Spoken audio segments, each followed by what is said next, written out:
탈무드에 나오는 이야기라고 제가 찾아봤더니 소개하는 재미있는 우화가 하나 있습니다. 제목이 그 삼형제와 마법의 사과라는 제목인데 어느 나라에 그 임금님이 계셨고 임금님이 가장 아끼는 공주가 한 명 있었는데 그 공주가 병에 들었대요.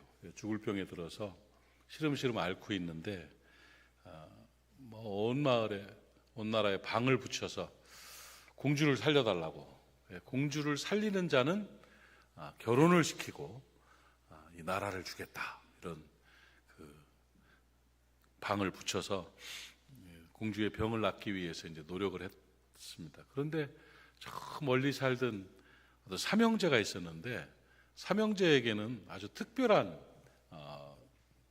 그 마법의 뭐 재료라고 할까, 장비가 있었어요. 이 형은 첫째는 멀리 보고 자세히 볼 수 있는 망원경이 좋은 게 있었고, 둘째는 하늘을 날아갈 수 있는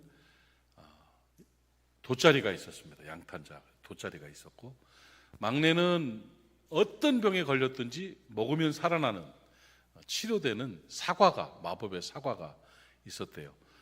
재미없어요? 재밌어요? 아니, 너무 몰입해서 들으니까. 그래서 이제 그 세 개 있는데 형이 망원경을 쭉 보고 있는데 그 방을 붙은 걸 본 거예요. 궁궐을 바라본 거예요. 보니까 어이구, 그 공주님이 죽어가고 있는데 고치면 나라를 준다고, 사위로 삼는다고 하는 그 방을 봤어요. 그래서 형제들을 불러서 야, 그게 붙어 있다, 가자. 어떻게 갈 수 있겠어요? 둘째가 내 돗자리 타. 그래가지고 쉥 하고 날아갔어요. 날아가가지고 딱 보니까 정말 공주님이, 너무 예쁜 공주님이 죽어가고 있는데 막내가 사과를 하나 꺼내가지고 딱 이 사과를, 이게 마법의 사과인데 이걸 먹으면 무슨 병에 걸렸든 낫습니다. 주니까 그거를 먹자마자 씻은 듯이 났어요. 어우, 재밌어라. 그런 탈무드에 나오는 얘기예요. 그런데 이제 왕이 물어보는 겁니다.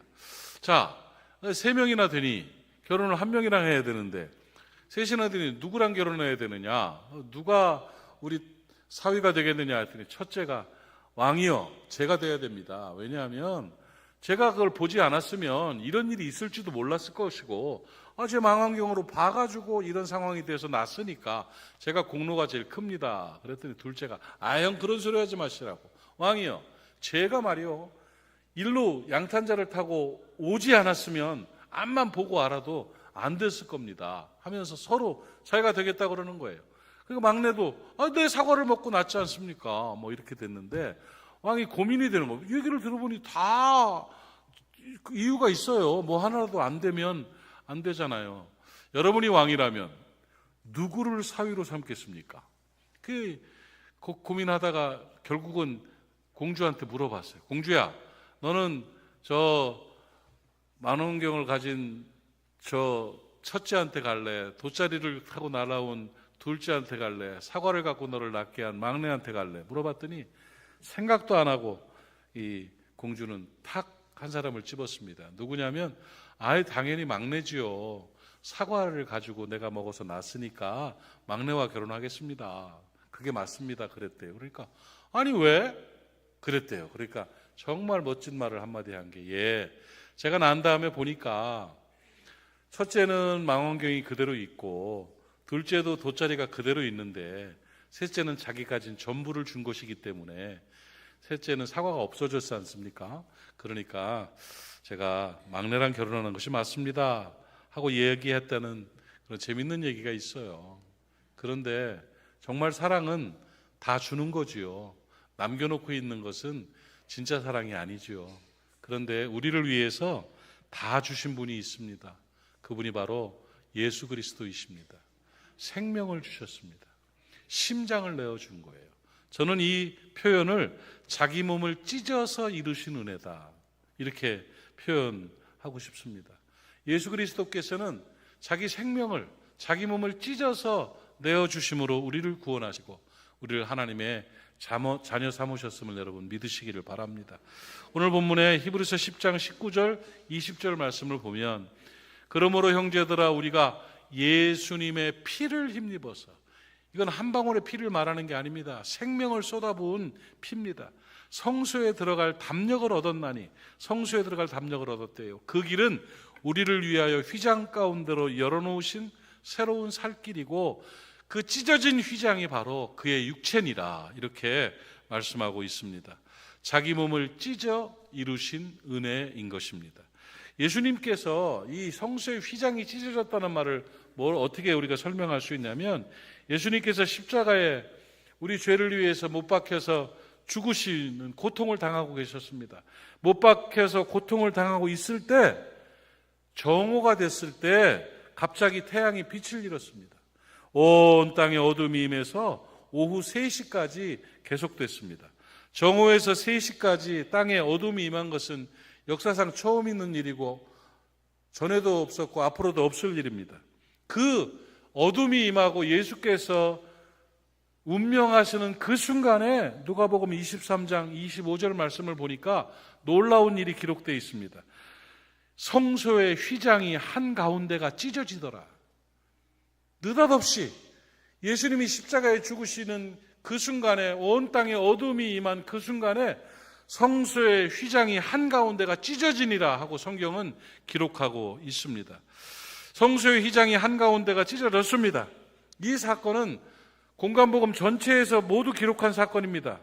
그리고 이 사건, 성소의 휘장이 한가운데가 찢어진, 예수님의 육체가 찢어지면서 성소의 휘장이 한가운데가 찢어진 이 사건은 예수님의 십자가를 지신 이유가 되는 것이고 가장 큰 은혜의 사건입니다.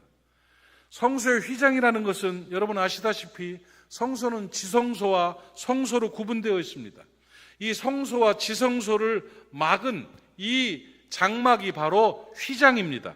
성소와 지성소를 구분하고 차단하는 그 막입니다. 성소는 거룩한 곳이고 제사장들이 들어와서 다니면서 하나님 앞에 제사하고 준비하던 그런 곳이 바로 성소입니다.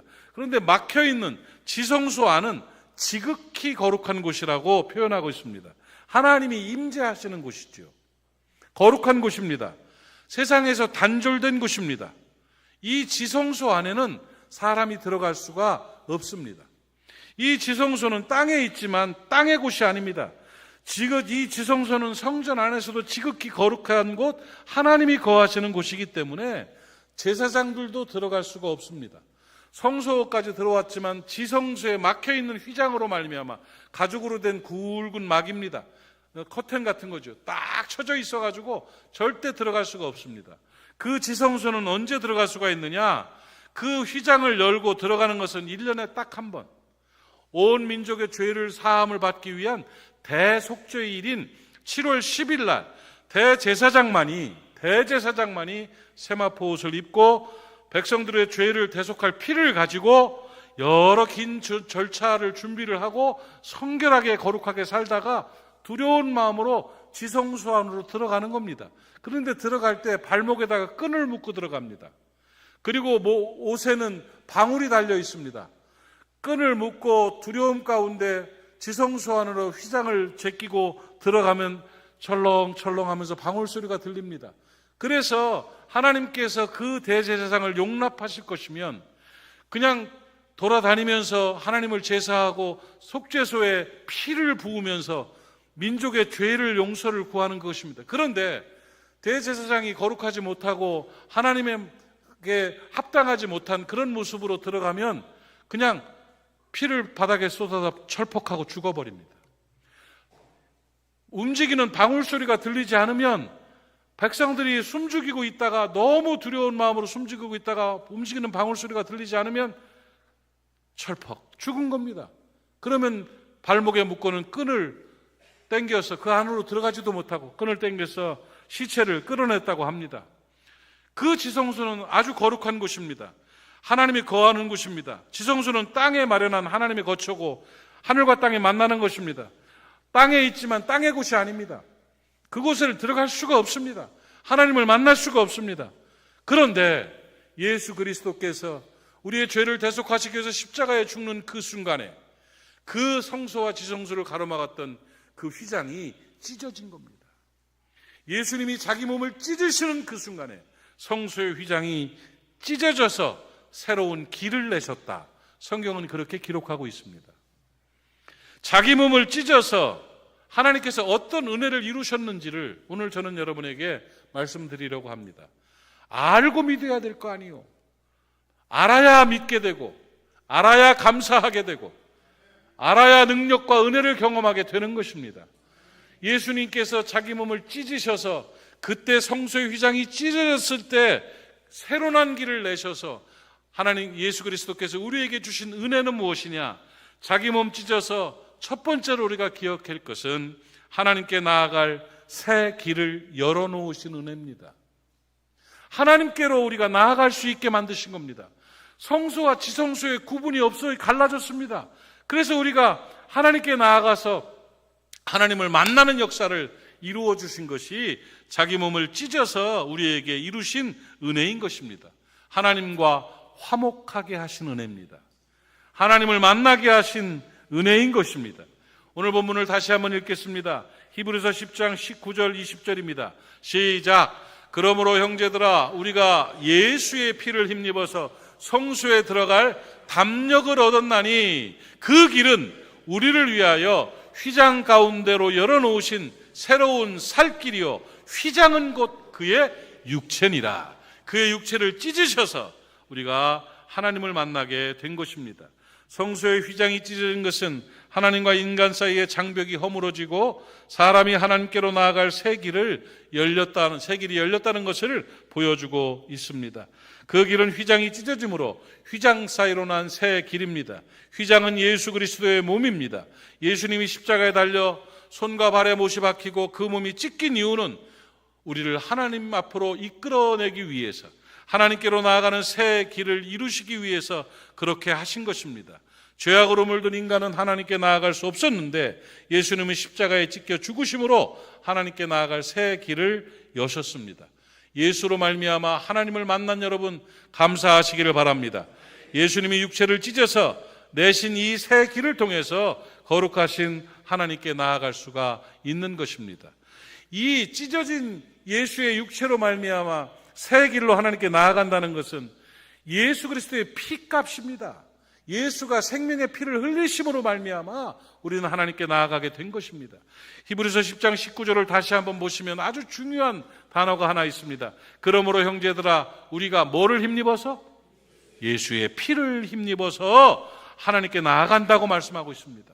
예수의 피를 힘입어서 성소에 들어갈 담력을 얻은 것입니다. 예수님의 피를 보배라고 합니다. 보배로운 피, 보혈의 피, 귀한 피라는 겁니다. 예수님의 피는 정말 귀한 보혈입니다. 그 보혈로 우리는 죄사함을 받습니다. 보혈의 은혜로 하나님을 만납니다. 보혈의 은혜로 우리는 새 생명을 얻은 것입니다.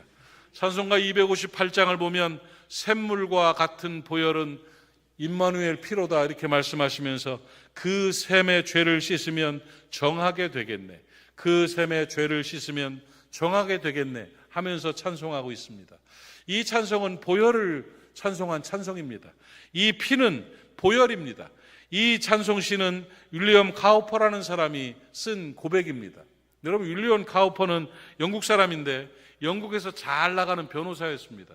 그런데 세상에 몰입해서 세상살이를 하다가 죄악으로 인한 그 고통 때문에 어려움을 당하게 됐습니다. 사건이 있었던 것이고 고통과 어려움 속에 죄의 책감에 대한 그 고통으로 말미암아 결국은 정신착란에 걸렸습니다. 정신질환에 와가지고 너무 힘들어서 일도 하지 못하고 고통 가운데 폐인으로 지냈습니다. 10년을 정신질환으로 폐인으로 지내던 그 친구에게 다른 친구들이 찾아와가지고 예수를 전했습니다. 그러나 그는 받아들일 마음이 없었습니다. 그런데 친구가 성경책을 주면서 예수를 믿어라. 보혈에는 은혜가 있고 예수의 피로 말미암아 모든 것에서 회복될 수 있다고 이야기해 줬습니다. 그러던 중에 성경을 읽다가 스가랴서 13장 1절이 레마로 가슴에 꽂혔습니다. 그날의 죄와 더러움을 씻는 샘이 다윗의 족속과 예루살렘을 주민을 위하여 열리리라. 우리 죄를 씻어주는 샘이 열린다는 거예요. 누구를 통해서? 다윗의 족속 예루살렘 주민을 위해서 열리는 예수 그리스도를 통해서 신약에 오니까 그분이 바로 예수라는 것이죠. 죄를 씻을 샘이 열렸다, 이렇게 선포하고 있습니다. 이 말씀의 은혜를 받고 그 샘이 바로 예수 그리스도라는 것을 깨닫게 되었습니다. 그리고 회개하고 죄사함을 받고 그가 이 샘물과 같은 보혈을 임마누엘 피로다, 예수의 피로다, 그 샘의 죄를 씻으면 정하게 된다고 고백하는 찬송을 짓게 됐습니다. 그 후에 그의 삶이 회복되어서 영국 문화사에 손꼽힐 만한 고전 문학가로 또 자리매김하게 되었고 대성하게 되었습니다. 여러분, 자기 몸을 찢으신 예수의 피에는 권세가 있습니다. 그 권세가 여러분을 지배하시기를 축복합니다. 예수의 보혈을 힘입어서 사람들은 하나님께 나아갈 수가 있는 것입니다. 죄에 빠진 인간이 하나님 앞에 나아가는 것은 길만 있다고 나아가는 것이 아닙니다. 길이 있다고 나가는 것이 아니라 하나님께 나아가려면 예수의 피를 힘입어야 됩니다. 자기 몸 찢어서 흘리신 그 피의 은혜가 여러분 안에 임하시기를 축복합니다. 그래서 우리가 하나님과 화목하게 되는 것입니다. 예수의 죄사함으로 십자가의 죽으심으로 몸이 찢김으로 말미암아 성소의 휘장이 찢어지고 피 흘림으로 말미암아 우리가 하나님께 나아가서 하나님을 만나고 하나님과 친밀한 교제를 하게 되는 것입니다. 예수의 피를 힘입어 우리는 하나님께 가까이 나아갑니다. 하나님과의 친밀한 관계를 누리게 되는 것입니다. 자기 몸 찢어서 흘리신 예수의 피 때문에 우리가 하나님 앞에 복을 받게 되고 우리는 예수의 피를 힘입어서 거룩한 하나님 계신 성전 안으로, 지성소 안으로 들어가게 되는 것입니다. 예수의 피의 은혜로 우리가 진리 가운데, 은혜 가운데 살아가게 되는 것입니다. 보혈의 은혜가 여러분을 지배하기를 바랍니다. 여러분 안에 임하시기를 바랍니다. 예수의 피의 은혜로 여러분의 삶의 모든 문제가 해결되기를 주의 이름으로 축원합니다. 여러분, 교회만 다니는 종교인들 되지 마십시오. 예수의 피의 은혜가 임하는 참된 하나님의 사람들 되시기를 축복합니다. 하나님과 화목하시기를 바랍니다. 하나님께 나아감이 은혜가 되고 기쁨이 되고 권세가 되기를 주님의 이름으로 축복합니다. 예수께서 자기 몸을 찢어서 성소의 휘장을 찢으심으로 말미암아 새로 난 길로 피의 은혜로 나아가서 하나님과 화목하게 되었고, 하나님과 화목하게 되신 은혜 다음으로 또 하나 우리에게 주시는 놀라운 은혜가 뭐냐? 자기 몸 찢어서 우리를 하나님의 자녀로 삼으신 겁니다. 우리가 하나님을 아버지라 부를 수 있게 되었습니다. 예수의 피를 힘입어서 이루어진 일은 참으로 놀랍습니다.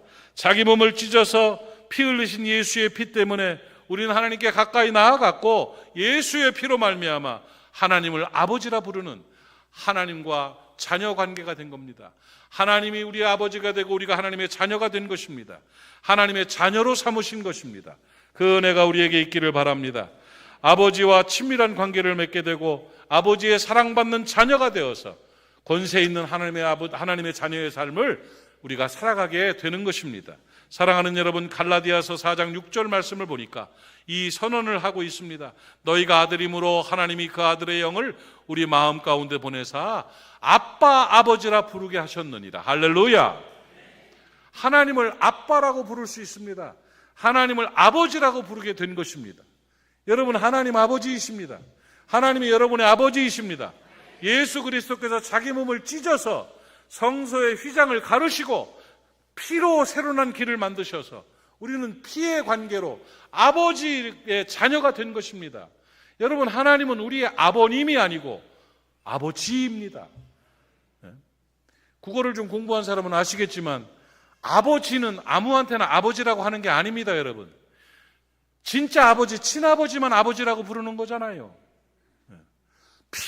피를 나눈 아버지만 아버지입니다. 친구 아버지는 아버님입니다. 그건 하나의 호칭입니다. 친구 아버지를 아버지라고 부르는 것은 물론 친밀한 관계를 맺기 위해서 친밀한 관계를 의미적으로 아버지라고 할 수도 있지만 아버님이에요. 시아버지는 아버님이에요. 시아버지는 아버지가 아니라 아버님이에요. 근데 하나님은 나의 아버님이 아니고 아버지예요. 피입니다. 피의 관계로 예수의 흘린 피로 말미암아 하나님이 내 아버지가 되셨습니다. 아빠 아버지가 되신 것입니다. 그 은혜가 자기 몸 찢어서 우리에게 이루어주신 그리스도의 보혈의 은혜임을 여러분 믿으시기 바랍니다. 그 은혜가 임하시기를 주의 이름으로 축원합니다. 아빠라고 부를 수 있는 아버지가 되신 거예요. 그리고 자기 몸 찢어서 자녀 삼으신 예수 그리스도 안에서 또 하나의 복이, 내가 우리 아버지라고 하나님의 자녀가 된 그 권세로 말미암아 로마서 8장에 17절 말씀 보면 자녀이면 또한 상속자, 그 하나님의 상속자다. 자식에게 상속해 주는 겁니다. 그리스도와 함께한 상속자다. 우리가 그와 함께 영광을 받는다. 그러니 고난도 함께 받아야 될 것이다. 이렇게 기록하고 있습니다. 우리는 하나님의 자녀입니다. 자녀이면서 또한 상속자인 것입니다. 여러분, 천국을 상속받았습니다. 영생을 상속받았습니다. 축복을 상속받았습니다. 권세를 상속받았습니다. 예수를 상속받았습니다. 우리는 하나님의 자녀이고 또한 하나님의 상속자인 것입니다. 하나님은 우리의 아버지가 되시고 우리를 상속자로 삼아 주셨습니다. 상속권이 있는 하나님의 자녀임을 감사하는 여러분 되시기를 바랍니다. 예수의 피 때문에 하나님 우리를 자녀를 삼으셨고 사랑하시고, 예수의 피 때문에 우리를 자녀로 돌보시고, 예수의 피 때문에 우리를 하나님의 상속자로 삼으시고, 하나님이 우리의 구원자가 되시고 반석이 되시고 환난 날의 피난처가 되시고 하나님이 우리의 능력이 되십니다. 그 은혜와 권세를 누리기를 바랍니다. 그저 평생 교회에 다닌 교인, 평생 기독교라는 이름으로 살면서 그냥 세상 일의 액세서리 정도로 도움을 요청하는 조그만 도깨비 방망이 정도로 신앙을 생각하면 안 됩니다. 여러분은 소속이 다른 하나님의 자녀들입니다. 피의 권세가 있는 하나님의 자녀들입니다. 그 권세를 누리는 여러분 되시기를 축복합니다. 예수께서 자기 몸 찢어서 하나님과 화목하게 하시는 새로운 길로 우리를 지성소 안으로 집어넣으시고 그 안에서 하나님의 자녀가 되게 하시고 상속자가 되게 하셨습니다. 그리고 또 하나의 자기 몸 찢어서 우리에게 베푸신 이루신 은혜가 뭐냐? 세 번째로 자기 몸 찢어서 우리를 제사장으로 삼으셨습니다. 하나님이 우리를 제사장으로 삼으셨다는 겁니다. 예수께서 십자가에서 자기 몸을 찢으심으로 우리가 예수의 피를 힘입어서 지성소에 들어갈 대제사장이 된 거라는 거예요. 지성소는 대제사장만 들어가지 않습니까? 여러분을 하나님은 왕같은 제사장으로 삼으셔서 지성소 안으로 불러들이셨습니다. 하나님의 자녀로 우리를 부르신 것입니다. 예수의 십자가로 죄사함을 받고 하나님의 자녀가 되고 자기 몸 찢어서 우리를 지성소에 들어가게 하셨다는 것입니다. 하나님의 백성은 왕같은 제사장의 자리에 나아간다는 것입니다. 여러분이 어떻게 성전에 올라 있습니까? 여러분이 어떻게 지성소에 들어오셨습니까? 자기 몸 찢어서 새로 난 길로 피의 길을 내신 예수 그리스도의 보혈의 은혜임을 깨달으시기를 바랍니다. 베드로전서 2장 5절에서 이렇게 말씀하고 있습니다. 시작. 너희도 산돌같이 신령한 집으로 세워지고 예수 그리스도로 말미암아 하나님이 기쁘게 받으실 신령한 제사를 드린 거룩한 제사장이 될지니라. 아멘이십니까? 베드로전서 2장 9절 말씀을 함께 읽읍시다. 시작. 그러나 너희는 택하신 족속이요 왕같은 제사장들이여 거룩한 나라다. 그의 소유가 된 백성이다. 이는 너희를 어두운 가운데 불러내어 그 기이한 빛에 들어가게 하신 이의 아름다운 덕을 선포하게 하려 하심이니라. 할렐루야. 여러분을 제사장으로 부르셨습니다. 제사장도 대제사장, 왕같은 제사장으로 우리를 부르신 것입니다. 그러면 제사장은 뭐 하는 겁니까? 제사장의 직무는 두 가지입니다. 하나는 죄사함의 은총입니다. 하나는 영광의 제사입니다. 여러분이 제사장이 되었다는 말은 여러분 스스로가 하나님께 나와서 죄를 사함을 위해서 간구할 수 있고 회개할 수 있고 용서받을 수 있는 권세가 주어졌다는 얘기입니다. 여러분 아무나 하나님 앞에 나아가서 하나님을 대면해서 죄사함을 받을 수가 있습니까? 아무나 왕에게 나아가가지고 내 죄 용서해 주시오 할 수 있습니까? 그렇지 않습니다. 예수 그리스도께서 자기 몸 찢어서 피 흘리시고 성소의 휘장을 가르심으로 말미암아 우리에게 제사장권을 주셔서 우리가 친히 하나님께 나아가서 우리의 죄를 회개하고 용서함을 받는 것입니다.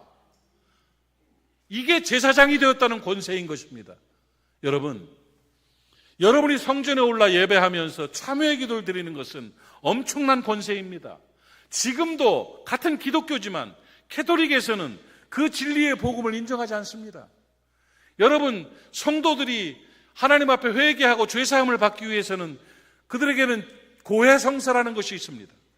고해성사는 뭡니까? 성직자가 앉아있고 막이 막혀있고 창문을 통해서 죄인이 와가지고 성직자를 통해서 하나님 앞에 회개를 하고 성직자가 죄사함에 선포를 해줌으로 그는 죄사함 받았다고 기쁨으로 돌아갑니다. 신부님, 저는 이러이런 죄를 졌습니다. 여자를 건드렸습니다. 사기를 쳤습니다. 돈을 훔쳤습니다. 싸웠습니다. 이 죄를 용서함을 구합니다. 예, 형제님, 알겠습니다. 하나님이여, 이 죄를 용서해 주옵소서. 하나님께서 너의 죄를 사하셨노라. 기쁨으로 돌아갈지어다. 아멘, 감사합니다. 하고 갑니다. 우리에게는 그게 없습니다, 여러분. 예배에 나와서 참회의 기도 시간에 왕같은 제사장의 모습으로 하나님의 자녀로 친히 예수 그리스도의 보혈의 은혜를 의지해서 내 죄를 용서해 주십시오 하나님하고 기도합니다. 그 권세를 누리는 여러분 되시기를 주님의 이름으로 축복합니다. 자기 몸 찢어서 여러분을 제사장 삼으셔서 왕같은 제사장으로 성소에서 지성소에 올라와서 하나님 앞에 회개하고 죄사함 받는 권세가 주어진 것입니다. 그리고 제사장의 직무는 뭐냐? 제사하는 것입니다. 제사는 뭡니까? 하나님 앞에 드릴 예배입니다. 여러분을 거룩한 예배자로 세우셨다는 겁니다. 여러분은 제사장입니다. 제사하는 자입니다. 제사를 현대용어로 바꾼 게 예배입니다, 여러분. 여러분은 뭐 하는 사람입니까? 예배하는 사람들입니다. 제사장의 직무는 예배자인 것입니다. 누군가 여러분에게 신앙에 관해서 물을 때 당신은 뭐 하는 사람입니까? 물으면 나는 예배하는 사람입니다가 정답입니다. 존귀한 예배자입니다. 왕같은 제사장. 여러분이 지금 예배의 특권을 누리고 있음을 감사하시기를 바랍니다. 찢어진 휘장 사이로 새로 난 길, 피의 길로 성전에 올라서 제사장의 모습으로 주 앞에 예배하고 있는 것입니다. 그 영광과 은혜가 임할 줄로 믿습니다. 신앙인에 있어서 가장 중요한 직무는 예배입니다, 여러분. 다시 말씀드립니다. 제사장은 제사하는 사람입니다. 다른 게 아닙니다. 오직 제사하는 사람입니다. 여러분은 뭐 하는 사람입니까? 예배하는 사람입니다. 예배가 흔들리면 다 흔들립니다. 예배가 살아나면 다 살아납니다. 여러분, 목사의 직무가 뭡니까? 목사의 제1 직무가 무엇이뇨? 예배입니다. 저는 모든 사역에 있어 가장 중요한 포인트를 예배에 둡니다. 저는 주일 대예배를 위하여 한 주간을 살아갑니다. 토요일을 저는 예비일이라고 얘기합니다. 뭘 예비일입니까? 주일을 준비하는 예비일입니다. 예배를 준비하는 날입니다. 온통 일주간의 모든 일이 이 예배에 집중되어 있습니다. 이게 흔들리면 다 흔들리는 것이기 때문에 그렇습니다. 이게 목사만의 이야기입니까? 그렇지 않습니다. 한 주간 동안의 삶의 예배를 드린다고요? 주일에 하나님 앞에 나아가는 대예배를 향하여 준비하며 나아가는 겁니다. 아나운서들이 제가 들은 얘기 중에 감기에 걸려가지고 목소리가 안 좋아지면 심할서를 쓴다고 합니다. 잘못한 겁니다. 왜? 아나운서가 목소리로 사람들에게 전해야 되는데 목소리가 망가지면 잘 준비 못한 거라는 겁니다. 관리를 못했기 때문에 너 잘못이라는 거예요. 징계 받아야죠.